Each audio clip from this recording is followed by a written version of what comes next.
उदासी के उफ़क़ पर जब तुम्हारी याद के जुगनू चमकते हैं, तो मेरी रूह पर रखा हुआ ये हिज्र का पत्थर चमकती बर्फ़ की सूरत पिघलता है। उदासी के उफ़क़ पर जब तुम्हारी याद के जुगनू चमकते हैं, तो मेरी रूह पर रखा हुआ ये हिज्र का पत्थर चमकती बर्फ़ की सूरत पिघलता है। अगरचे यूं पिघलने से ये पत्थर संग रेज़ा तो नहीं बनता, मगर एक हौसला सा दिल को होता है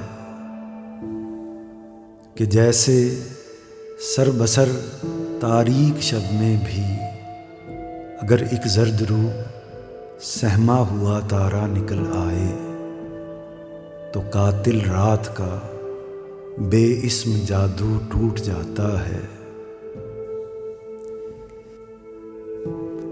कि जैसे सरबसर तारीक शब में भी अगर एक जर्द रूह सहमा हुआ तारा निकल आए, तो कातिल रात का बेइस्म जादू टूट जाता है।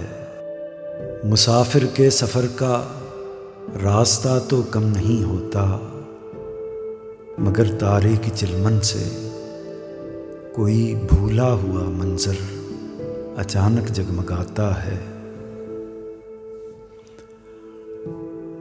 मुसाफिर के सफ़र का रास्ता तो कम नहीं होता, मगर तारे की चिलमन से कोई भूला हुआ मंजर अचानक जगमगाता है। सुलगते पाँव में एक आबला सा फूट जाता है।